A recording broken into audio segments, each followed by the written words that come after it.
సామి మరియు మాంత్రిక తులిక. సామి అనే చిన్న పిల్లవాడు ఉన్నాడు. అతనికి చిత్రాలు వేయడం చాలా ఇష్టం.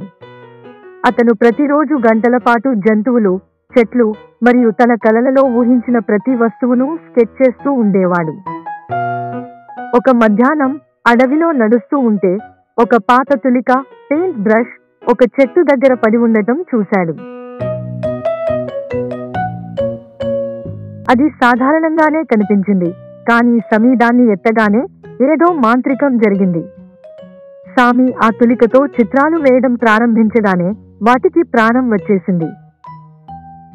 అతను ఒక పక్షిని చిత్రించాడు, అది ఎగిరిపోయింది. అతను ఒక నదిని చిత్రించాడు, నిజమైన నీరు నేలపై ప్రవహించటం ప్రారంభించింది.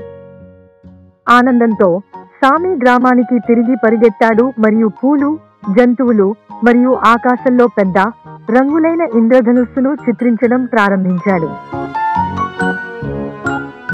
గ్రామస్తులు ఆశ్చర్యపోయారు మరియు కొద్దిలోనే ప్రతి ఒక్కరూ సామితో వారి కోసం ఏదో ఒకటి చిత్రించమని అడగడం ప్రారంభించారు. కానీ కొన్ని రోజుల తర్వాత సామి ఒక విషయం గమనించాడు. అతను ప్రతిసారి ఎవరైనా కోసం చిత్రించినప్పుడు మాంత్రికం కొద్దిగా తగ్గిపోయేది. ఒకరోజు అతను ఒక పెద్ద చెట్టును చిత్రించాలనుకున్నాడు, కానీ ఏమీ జరగలేదు. తులిక తనంతటా అదే సర్వశక్తిని కోల్పోయింది. ముఖం కూర్పు చెందిన సామి గ్రామానికి అంచున నివసించే జ్ఞానవంతురాలైన బామ్మను కలుసుకోవడానికి వెళ్ళాడు. ఆమె చిరునవ్వు చిందిస్తూ, సామి, మాంత్రికం తులికలో లేదు, అది నీ హృదయంలో ఉంది. నీ దయ మరియు ఊహాశక్తితోనే నువ్వు ఈ వస్తువులకు ప్రాణం పోసావు అని చెప్పింది.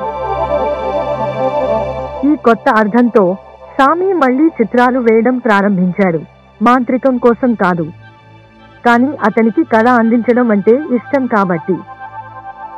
ఇప్పుడు చిత్రాలు ప్రాణం పొందకపోయినప్పటికీ అవి ఇంకా అందంగానే ఉండేవి మరియు చుట్టూ ఉన్నవారికి ఆనందాన్ని అందించేవి.